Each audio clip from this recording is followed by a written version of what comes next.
Bonjour à tous et bienvenue pour ce tutoriel de planning de calcul de l'année scolaire. Après avoir téléchargé sur le site outilleperdir.fr le fichier Excel, ouvrez-le. Ce fichier présente deux onglets, un onglet paramétrage et un onglet calendrier annuel. Donc la première chose à faire, c'est de renseigner la feuille paramètres. Sur cette feuille, seules les cellules grisées sont à renseigner. Celles sur fond bleu se calculent automatiquement.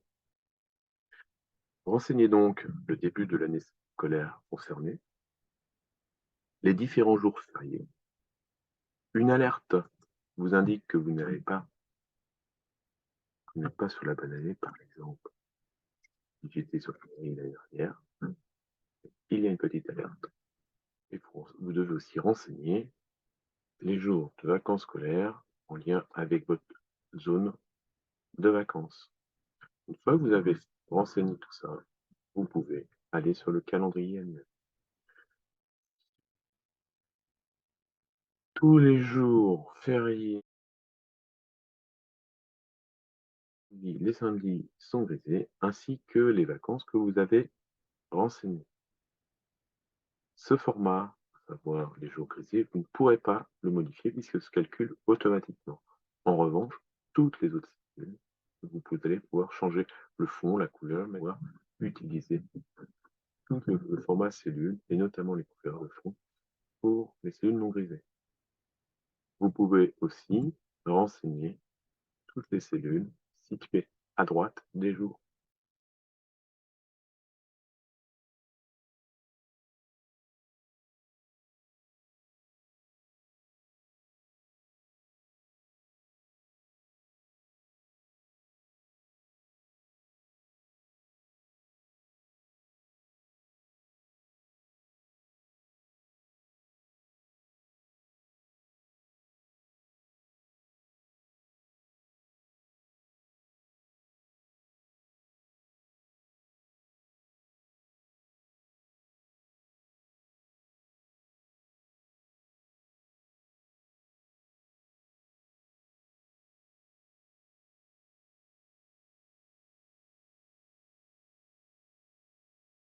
En revanche, ici, vous ne pourrez pas, ça restera grisé, puisque c'est calculé automatiquement et le format automatique prend la main sur le format manuel.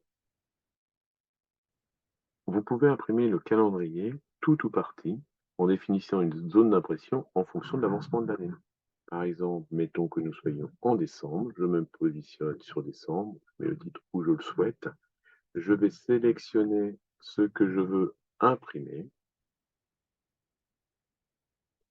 je vais sur mise en page, zone d'impression, définir, il va me définir la zone d'impression, si bien que maintenant, lorsque je vais imprimer cette partie, il m'imprime uniquement la partie que je souhaite.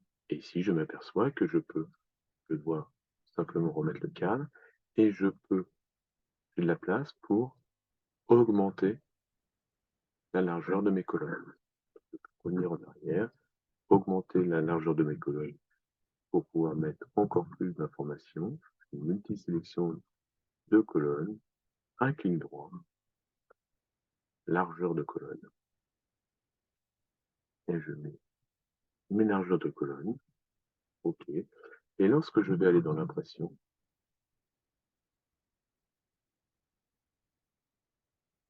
ici, j'ai ajusté la feuille à une page.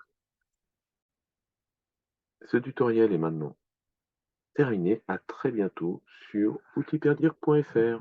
Merci.